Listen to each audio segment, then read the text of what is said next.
disampaikan oleh guru kita Al-Karam Kiai Haji Bahrudin SAM. Pada beliau kami ucapkan sallu ala Muhammad. Assalamualaikum warahmatullahi wabarakatuh.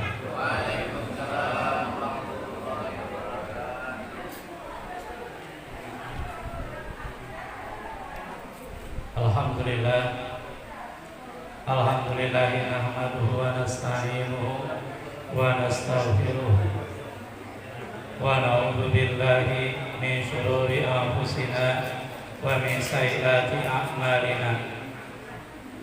May yahdihillahu fala mudilla lahu wa may yudlil fala hadiya lahu. Asyhadu an la ilaha illallah wahdahu la syarika lahu wa asyhadu anna Muhammadan abduhu wa rasuluh la nabiyya ba'da. Allahumma shalli wa sallim ala sayyidina Muhammadin ibni Abdillah wa ala alihi wa ashabihi wa man tabi'a huda ila yaumil qiyamah. Amma ba'du. Falaqad qala ta'ala fi kitabihil karim wa huwa asdaqul qailin. Wa min ayatihi an khalaqa lakum min anfusikum azwajan litaskunu ilaiha wa ja'ala bainakum mawaddatan wa rahmah ila akhiril ayat. Faqala Rasulullah sallallahu alaihi wasallam, tanakahu fa inni mukatsirun bikumul umam yaumal qiyamah. Faqala fi haditsin akhar, an-nikahu sunnati faman raghiba an sunnati falaysa minni, atau kama qala Rasulullah sallallahu alaihi wasallam. Al-Mukarram al-Mukarram, Sahibul Hajah, keluarga yang pada saat ini sedang berbahagia, alhamdulillah, yang baru saja selesai menikahkan putrinya, yang baru saja melakukan satu sunnah min sunnanil anbiya wal mursalin, satu tariqah min turukil awliya iswalihin, yaitu akad pernikahan anaknya. Akad nikah udah belum ya? Udah, apaan saya terlambat gitu ya? Karena di jalanan banyak mobil. Iya, di jalanan banyak mobil. Kalau jalanan ada mobil ya sepi, hiburan aja.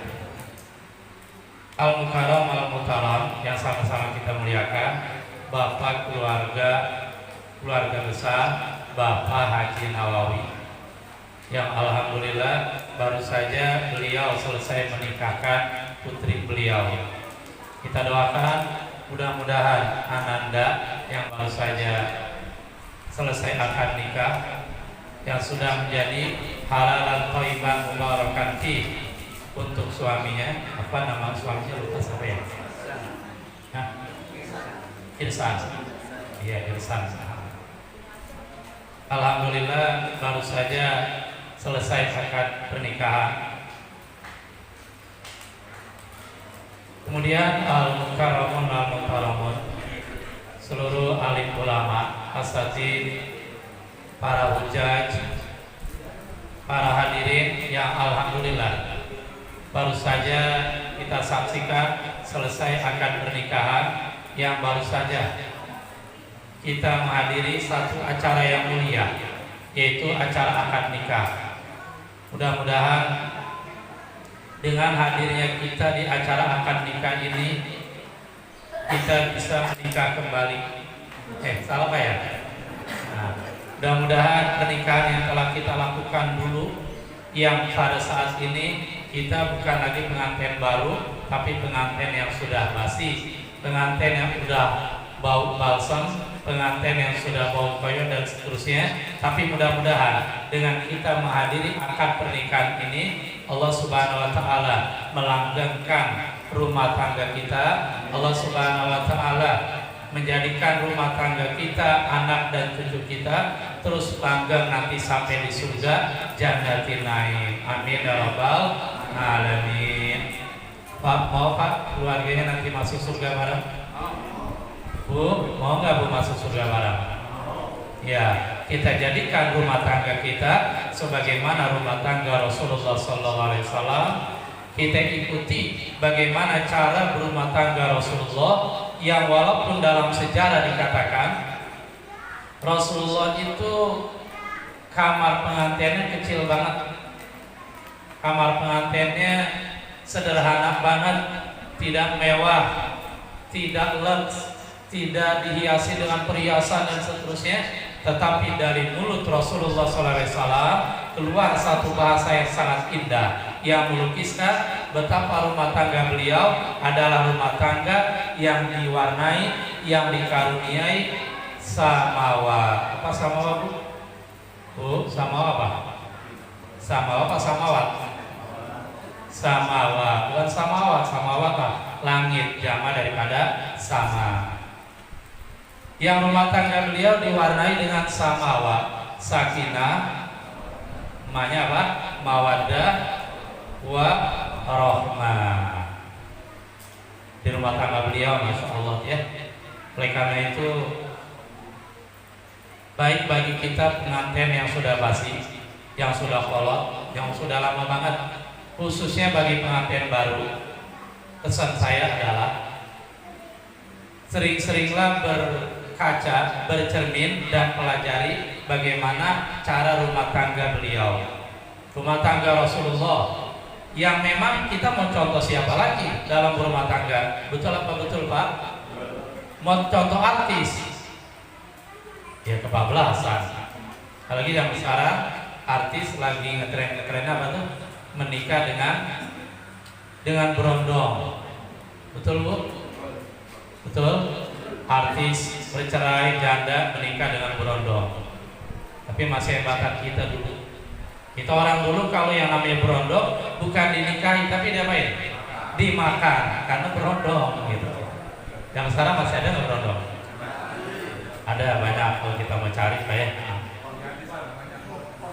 Iya, popcorn alias jagung mental-mental. Kalau dimasak sih. Ini apaan dalam tausiah ini? Insya Allah saya nggak akan berpanjang kalam, tidak akan berlama-lama, tapi mudah-mudahan intinya adalah yang penting kedua mempelai, baik Anda umum ataupun Anda besar, hendaklah kalian benar-benar menyadari bahwa dalam berumah tangga itu adalah satu perjuangan yang sangat memerlukan keseriusan, gitu. Oleh karena itu lagi-lagi contoh rumah tangga Rasulullah. Jangan contoh rumah tangga yang lain. Kalau kita mencontoh rumah tangga tetangga kita, bisa jadi gak suatu saat kecewa? Bisa jadi. Kita contoh selain Rasulullah, Pak Haji, D Haji dan seterusnya, tidak menutup kemungkinan suatu saat kita kecewa. Tapi kalau kita contoh rumah tangga Rasulullah SAW, dijamin gak bakalan kecewa. Kenapa? Karena Rasulullah SAW adalah satu makhluk yang sangat mulia, yang Allah jamin beliau menjadi suri tauladan yang dipastikan 100% beliau adalah uswah hasanah. Sebagaimana Allah Subhanahu wa taala berfirman, laqad kana lakum fi Rasulillah uswatun hasanah. Wallahi, demi la benar-benar, qad sungguh, karena telah ada lakum bagi kalian fi Rasulillah, pada di Rasulullah, uswatun hasanah, suri tauladan yang baik. Betul apa betul? Pokoknya kalau mencontoh selain Rasulullah, kalau suatu saat kita kecewa, tidak sesuai dengan keinginan kita, fala nalumanna illa anfusana, fala talumunna illa anfusakum. Jangan celah, jangan salahin siapa-siapa, salahin diri sendiri. Oleh karena itu lagi-lagi Jadikan keluarga ananda beliau sebagaimana keluarga Rasulullah, banyak belajar dari Rasulullah. Insya Allah dari keluarga yang kecil, dari keluarga yang sederhana akan muncul satu kalimat yang indah. Apa itu? Baiti jannati, rumahku adalah surgaku. Contoh Rasulullah. Berapa banyak orang-orang yang berumah tangga dengan perhiasan yang mewah, tinggal di gedung yang bertingkat, tinggal di apartemen, tinggal di gedung-gedung yang masya Allah kayak istana, tetapi rumah tangga mereka seperti pabrik yang kebakaran. Rumah tangga mereka tidak ada kebahagiaan, rumah tangga mereka gersang, rumah tangga mereka tidak ada akrabat. Kenapa? Jelas jawabannya, karena rumah tangga mereka tidak mencontoh rumah tangga Rasulullah Sallallahu Alaihi Wasallam. Kira-kira bagaimana sih cara berumah tangga Rasulullah? Bagaimana cara berumah tangga Rasulullah? Bagaimana Rasulullah memperlakukan istrinya? Bagaimana istri beliau juga memperlakukan Rasulullah? Dalam kesempatan ini kita akan coba sebutkan ya 1-2 patah kata. Selanjutnya pelajarin aja. Saya usulkan ya kepada pengantin yang ada saat ini ya, usulkan berbaik sangka, jangan sampai lalai, jangan sampai lupa, terus saja mempelajari bagaimana rumah tangga Rasulullah Sallallahu Alaihi Wasallam. Dan dalam kehidupan rumah tangga itu yang perlu sering diingat oleh Ananda Hukum dan Ananda Insa, bahwa orang yang mengarungi kehidupan rumah tangga, jangan yang dibayangin enak terus. Betul, jangan keindahan terus yang dibayangi. Betul, kalau baru 1 hari, 2 hari, 1 minggu, 2 minggu, 1 bulan, 2 bulan, yang namanya masih apa tuh Pak istilahnya? Bulan madu. Bulan dipakai madu. Ini bulan madunya kira-kira kemana nih? Bali apa Majlis Salim? Yang penting rumah tangganya langgeng, itulah intinya. Buat apa bulan madu ke Bali, ke Pantai Kuta dan seterusnya, kalau pada akhirnya rumah tangganya tidak langgeng. Betul apa betul? Jadi yang namanya berumah tangga itu jangan dibayangin enak-enak aja. Betul, paling enaknya sementara, bukan apa nakutin ya. Ini buat persiapan gitu. Ketika bulan madu memang segalanya semuanya serba indah. Betul? Semuanya serba nikmat, semuanya serba wah. Di mana hati sang suami yang baru, istri yang baru, istri itu hati dipenuhi dengan bunga-bunga cinta, bunga-bunga kemesraan, taman-taman indah. Kemana juga kalau perlu digandeng. Betul apa betul? Saya dulu Pak cerita dikit ya untuk pengantin baru, boleh kan? Walaupun kadang-kadang kalau kita cerita kayak gini jadi pengen lagi. Betul apa betul? Iya, napak tilas. Saya lupa Pak dulu waktu pengantin baru dapat seminggu 2 minggu. Ini yang anak kecil yang belum 17-an, tutup kuping. Tutup kuping dong. Karena saking indahnya, saking nikmatnya, saking mesranya pengantin baru, itu kemana-mana kalau saya jalan dengan istri selalu gandengan, pegangan tangan. Sampai yang terjadi, kita merasakan seolah-olah di dunia ini gak ada siapa-siapa kecuali kita berdua. Yang lain ngontrak, yang lain gak ada. Kita anggap ka'anna wujudahum ka'adamihim, seolah-olah adanya mereka gak ada. Tiap hari saya jalan gandengan. Mana Umi? Saya tadi yang Umi. Nggak percaya tanya Umi ya? Nah, saksi hidup, ya masih hidup. Alhamdulillah. Mungkin karena khawatir kali ya, karena khawatir lupa dan seterusnya, mertua gugur. Kata mertua, ya tolong jaga-jaga juga dah, apalagi di depan umum. Bukan apa-apa, bukan gak halal, halal mah sudah halal. Tetapi khawatir nanti sebagian orang pusing. Betul apa betul? Yang muda pusing, pengen buru-buru nikah lagi, kan gitu. Yang masih muda, yang masih bujangan pengen buru-buru nikah. Anak kecil akhirnya berhayal yang enggak sudah alhamdulillah. Artinya betapapun bahagianya kita, tetapi ketika di depan umum tolong kita jaga sikap kita. Kenapa? Karena khawatir nanti apalagi orang yang nggak tahu dia bisa suudzon, buruk sangka. Betul Bu? Orang lain yang nggak tahu kita suami istri, di jalanan kita gandengan, kita bermesraan, padahal kan udah halal dan thayyiban, mubarakan fi. Karena dia nggak tahu kita suami istri, katakanlah dia orang yang baru datang dan seterusnya, bisa nggak kira-kira dia buruk sangka? Wah, ini orang pacaran di depan umum, gandengan dan seterusnya, bisa nggak kayak gitu Pak? Bisa. Makanya saya ingat sebuah hadis Rasulullah ketika itu. Kalau zaman dulu bukan nggak ada lampu ya, kalau malam gelap, ngalamin nggak kayak gitu? Saya ngalamin dulu. Saya kecilnya dulu di Kepaduri dekat RCTI. Ketika itu listrik belum ada. Tetapi walaupun listrik ada, belum ada, televisi belum ada, insya Allah hidup nyaman, aman, tentram. Ngalamin ketika itu, di mana rumah masih tanah, betul? Kamar-kamar paling dikasih lampu tempel. Kalau kamar tengah dikasih lampu apa namanya itu? Petroma. Sore-sore udah siap-siap mau nyalain petroma. Dimasukin apa sih? Minyak di dalamnya. Nah di atasnya spiritus, dikopak dan seterusnya. Ingat saya masih itu. Kembali, ketika itu Rasulullah SAW bersama seorang istrinya dan kebetulan gelap. Malam-malam Rasul berduaan.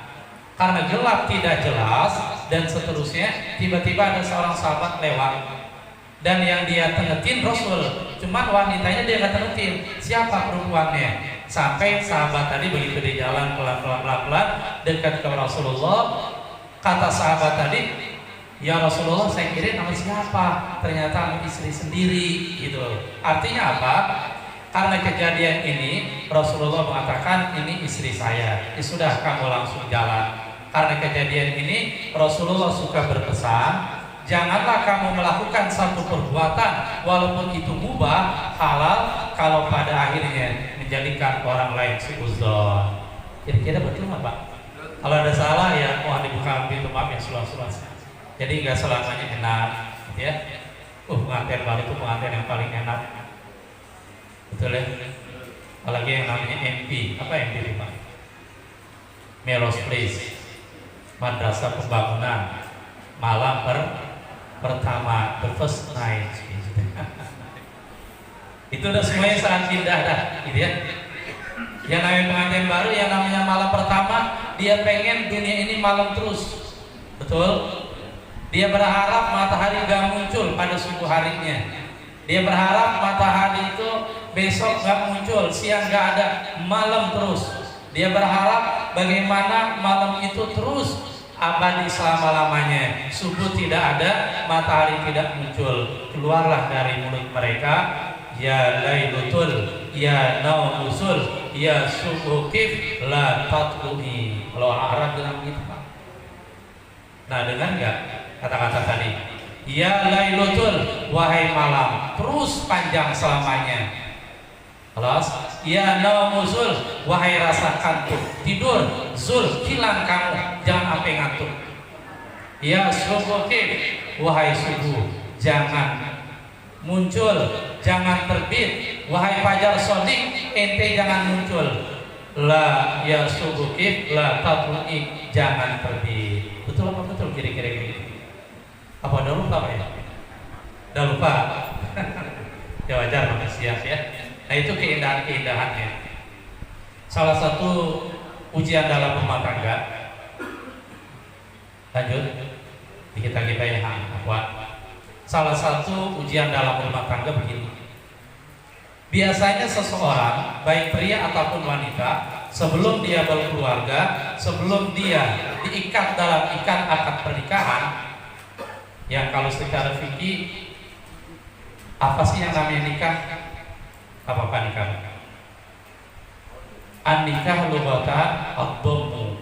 Nikah secara bahasa ad-dhamm, kumpul, gabung. Sehingga sudah digambarkan dalam kitab-kitab fikih, termasuk kalau nggak salah dalam Kifayatul Akhir ya.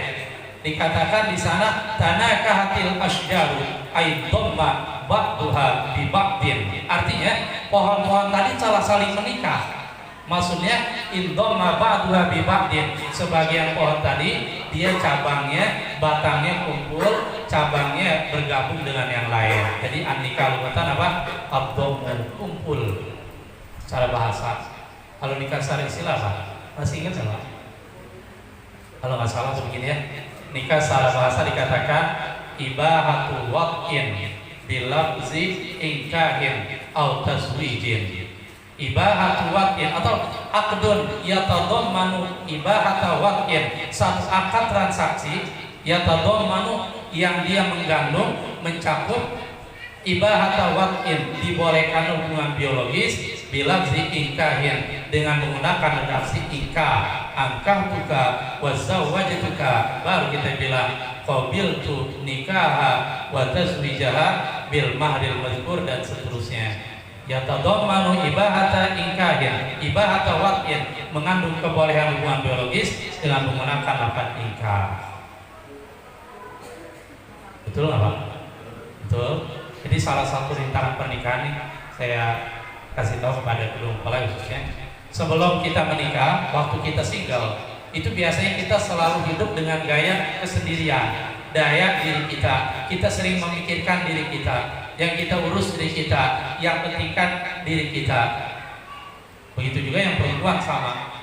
Nah, begitu sudah menikah, jangan lupa sekarang hidup udah berdua, betul?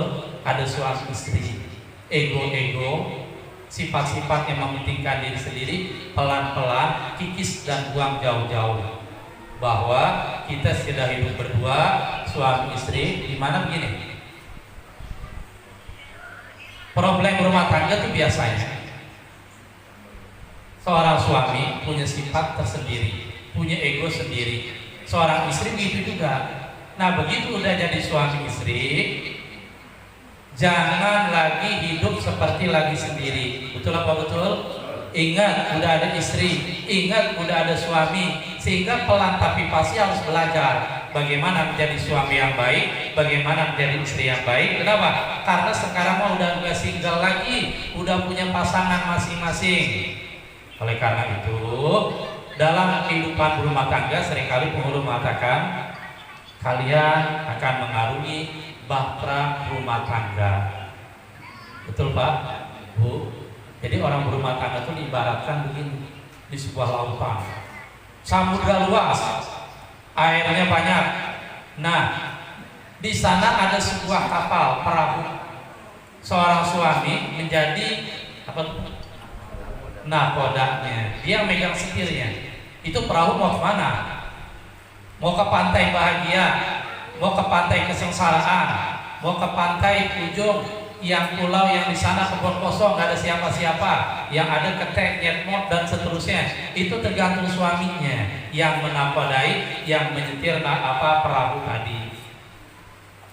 Jangan lupa, istri tugasnya apa? Istri tugasnya sebagai asisten dari nakoda tadi. Dia sebagai asistennya yang mengingatkan, yang menemani, yang menghibur, yang memberikan kebutuhan dan seterusnya, yang melakukan hal-hal bagaimana agar suaminya ini eksis, bagaimana agar suami ini dalam mengarungi nakoda, dalam mengarungi perahu dan bahtera tadi, dia stabil, terus dia istiqomah, terus dia arungi lautan tadi sehingga dia sampai pantai kebahagiaan. Betul apa betul? Dan jangan lupa Pak, yang namanya kita berlayar di lautan, pasti di sana ada ombak. Ada ombak yang besar, terkadang ada ombak yang kecil, terkadang ada angin sepoi-sepoi, terkadang ada angin ribut. Apa angin ribut namanya? Angin topan, angin bahorok. Yang penting jangan angin dari belakang, itu baunya minta ampun. Apalagi kalau itu kedengeran, kentut yang melepas ya, tiba-tiba bau pas aja. Saya jadi ingat itu. Nah, biasanya kita kalau sendiri sebelum berumah tangga itu masih suka jaga kentut kayak. Biasanya kalau udah suami istri itu karena mungkin merasa tidak ada jarak lagi, biasanya kalau kentut main keluarin aja. Betul.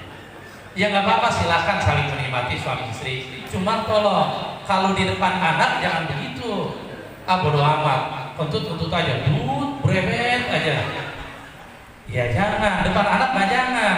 Kalau silakan berdua mah silakan. Tapi kalau manten baru biasanya belum biasa Pak ya. Jangan. Manten baru langsung kentut belum bisa menerima, bisa kacau urusan ya. Ya baik kentut yang pakai suara ataupun kentut yang melepas. Biasanya mana bahaya tuh Pak? Aduh saya pegang. Yang enggak ada. Kalau dalam bahasa Arab, kentut yang ada suaranya, bahasa Arabnya apa? Durotun. Durot. Kalau yang enggak ada suaranya melepas namanya apa? Fuswa. Gitu ya. Melepus. Ya halas.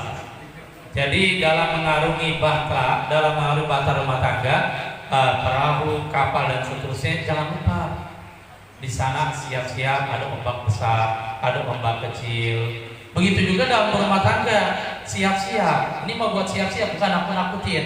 Artinya nanti begitu datang ombak, datang halangan dan rintangan dengan kaget, udah siap. Gitu. Betul lah betul.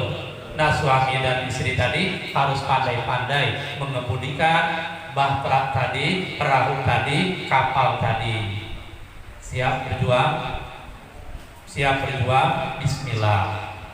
Dan jangan lupa dalam rumah tangga kita manusia yang lemah. Terus selalu minta tolong sama Allah, Seorang suami juga ya jangan mentang-mentang suami saking pedenya bilang bodo amat, yang penting memberikan nafkah kewajiban saya, terserah saya bagaimana. Saya enggak Pak, tetap harus terus bergantung kepada Allah Subhanahu wa taala. Seorang suami harus terus bilang doa sama Allah, ya Allah, sekarang saya sudah punya tanggung jawab istri saya. Istri saya adalah amanah yang Engkau berikan kepada saya, yang saya ambil bi amanatillah dengan menggunakan nama Allah. Ya Allah, tanggung jawab saya sekarang sudah nambah. Tolong bantu saya ya Allah, tolong berikan saya kemudahan dan seterusnya. Jadi gitu. Dan seorang suami terus saja meminta kepada Allah, berlindung kepada Allah, meminta pertolongan Allah. Yang istri gitu juga. Suka begitu nggak Pak? Saya ingat dulu pertama kali saya berumah tangga, apa ya? Ini sebagai pelajaran saja. Saya udah ketakutan duluan.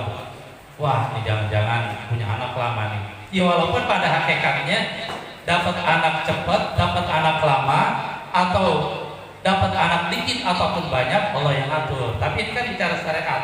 Langsung saya baca doa yang diucapkan oleh Nabi Zakaria ya, yang bunyinya begini, Rabbi la tadarni farda wa anta khairul warithin. Hafal gak doanya? Ikutin bareng-bareng. Bismillahirrahmanirrahim. Ini mah yang belum hafal aja. Kalau udah hafal nggak ya? Rabbi la tadarni farda wa anta khairul warithin. Rabbi la tadharni farda. Ya Tuhanku, jangan Engkau biarkan aku dalam kesendirian tanpa punya keturunan. Wa anta khairul warithin. Engkaulah sebaik-baik yang mewariskan, yang memberikan keturunan dan selainnya. Tolong berikan keturunan kepada saya. Alhamdulillah, seminggu sesudah akad nikah ternyata istri saya langsung telat headnya. Enggak seminggu sih Pak, sebulan ya. Kalau seminggu hebat banget, koktel. Alhamdulillah. Jadi terus saja rumah tangganya diwarnai dengan rumah tangga yang dicontohkan oleh Rasulullah Sallallahu Alaihi Wasallam. Pesan terakhir dalam rumah tangga tuh Pak, suami istri harus pandai-pandai memposisikan diri, harus pandai-pandai menetralkan suasana. Di mana dalam diri kita ada emosi, betul? Marah, apalagi hak kita merasa diinjak-injak, apalagi kita dihinakan dan seterusnya, apalagi kita suka marah, emosi, wajar manusia. Tetapi ketika dalam rumah tangga, begitu katakanlah suami marah nih Pak, emosi, marah sampai matanya merah, uratnya berentang dan seterusnya, jantungnya degupnya keras, apa yang dilakukan oleh istri? Halo, apa yang dilakukan oleh istri? Apa ikut marah juga? Apa nantangin juga? Apa tegangan tinggi juga, high voltage dan seterusnya?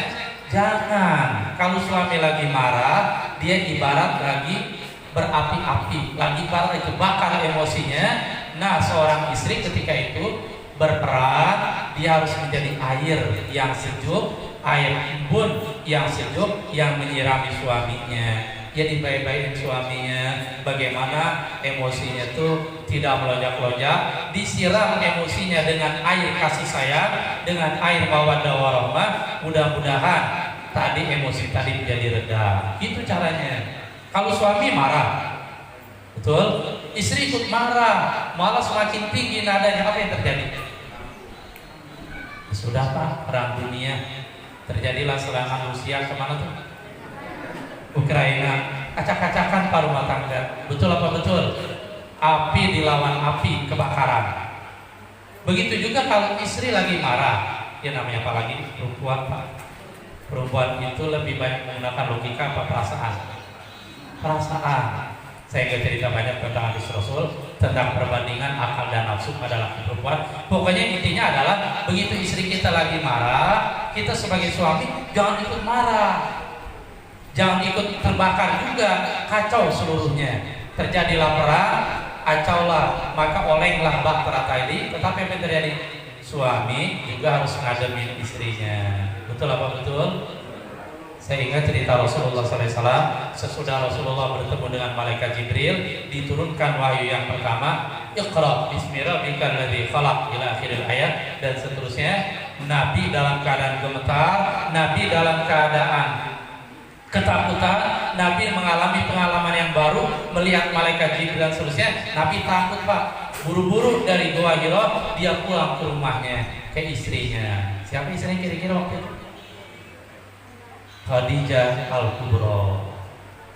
Dia sampai rumah, singkat cerita saja Rasulullah bilang apa? Wahai istriku, keluargaku, zammiluni, zammiluni, ya ayyuhal muzammil, wahai orang yang berselimut, zammiluni, zammiluni, tolong selimutin saya istriku, tolong tenangkan saya. Bagaimana Khadijah mensikapinya? Bagaimana sambutan Khadijah? Apa Khadijah bilang begini, ente simat dasar laki gak tahu diri, pakai nyepi-nyepi segala di Gua Hira, pakai nyendiri-nyendiri segala, pakai ini, pakai itu, emang siapa yang suruh? Khadijah bilang kayak gitu nggak? Enggak. Rasul Khadijah ngomelin nggak? Enggak. Tapi Rasulullah sebagai seorang istri, ketika suami nggak tenang, diusahain ditenangin. Dia bilang, wahai Rasulullah, tenang, kalau bahasa kitanya, kamu gak bakalan celaka. Kamu orang baik. Fa innaka taqrid dhaifa. Gitu ya. Wa taksibul ma'duma. Wa tut'imul faqira. Wahai suamiku, engkau orang baik. Tidak akan terjadi apa-apa. Kamu orang yang menghormati tetamu. Kamu yang suka bantu orang yang miskin. Kamu orang yang tasilur rahim, menyambung silaturahim. Tenang, diselimuti oleh istrinya dengan penuh kasih sayang. Tenang tuh suaminya. Nah begitu suaminya udah tenang, istrinya nggak berhenti di situ, membantu mencari jalan keluar. Kata Khadijah Al-Kubra bilang, suamiku, kalau kamu sudah tenang, kalau kamu sudah siap, ayo kita ke paman saya Waraqah bin Naufal. Kita sharing ke sana. Dia lebih paham tentang apa yang kamu alami barusan. Dia lebih tahu, kita ke sana. Akhirnya keduanya, Nabi kita Muhammad SAW dan Khadijah Al-Kubra ke sana, sharing ke Waraqah bin Naufal. Akhirnya dikasih jalan keluar. Alhamdulillah. Artinya seharusnya seperti itu dalam rumah tangga. Jadi pandai-pandailah kalian berdua mengarungi bahtera nakoda rumah tangga. Itu yang mungkin bisa saya sampaikan. Yang terakhir adalah hiasi rumah tangga kalian dengan takwa kepada Allah. Hiasi rumah tangga kalian dengan ridho Allah. Isi rumah tangga kalian dengan menjalankan perintah Allah dan menjauhi larangannya. Baca di rumah tangga kalian Al-Quran, hadis Rasulullah, mudah-mudahan menjadi barokah. Amin ya rabbal alamin. Karena rumah yang selalu dibacakan Al-Quran, maka malaikat pada datang, maka rumah tadi akan terang benderang, Bahkan malaikat di langit kalau melihat rumah yang baca Al-Quran, mereka melihatnya dari atas rumah tadi bercahaya. Rumah terang banget. Apa yang terjadi? Begitu mereka lihat, ternyata di dalamnya dibacakan ayat Al-Quran. Betul apa betul? Siap rumah tangga dihiasi dengan bacaan Al-Quran, dengan beribadah kepada Allah. Siap rumah tangga kalian dihiasi dengan sebagaimana rumah tangga Rasulullah. Ya seperti itu. Jangan sampai rumah tangga kita sepi dari sholat sunnah, sepi daripada baca Al-Quran. Bahkan yang ada adalah siaran televisi, HP dan lain sebagainya, maksiat, dosa dan sebagainya. Jangan sampai seperti itu.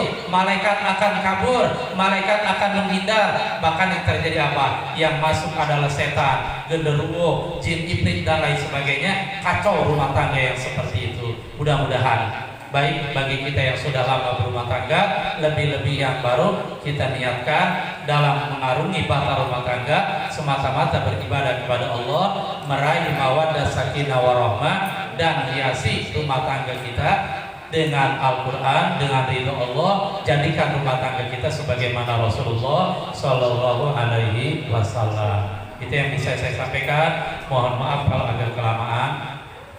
Pada akhirnya yang benar dari Allah Subhanahu Wa Taala, yang salah dari kebodohan saya sendiri. Kita doakan mudah-mudahan Allah Subhanahu Wa Taala lagi-lagi menjadikan rumah tangga mereka berdua, Ananda Umum dan Anda Insan, rumah tangga yang Allah curahkan dengan samawat, sakinah, mawaddah, warahmah. Allah Subhanahu Wa Taala mudahkan rezeki mereka berdua. Allah berikan mereka keberkahan. Aina makana, di mana saja mereka berada berdua, Allah berikan zuriyah yang solihah, yang solihat dan solihin, zuriyah keturunan yang baik, keturunan yang Allah ridhoi. Allah berikan rumah tangga mereka, Allah curahkan dengan keberkahan, dengan rezeki yang banyak, barakah biniyatil qabul wa tamami kulli sul wa naili kulli ma'mul ila hadratir rasul. Al-Fatihah. Alhamdulillah. Iya. Baik. Mohon maaf apabila ada kekurangan, apabila ada kata yang kurang tepat. Yang benar dari Allah Subhanahu Wa Taala, yang salah dari kebodohan saya sendiri. Kita tutup dengan doa kafarah majelis. Subhanallah bihamdi, subhanakallahumma wa bihamdika, asyhadu an la ilaha illa anta, astaghfiruka wa atubu ilaik. Walhamdulillahirabbil alamin. Akhirul kalam, al-afwa minkum billahi taufiq wal hidayah. Assalamualaikum warahmatullahi wabarakatuh.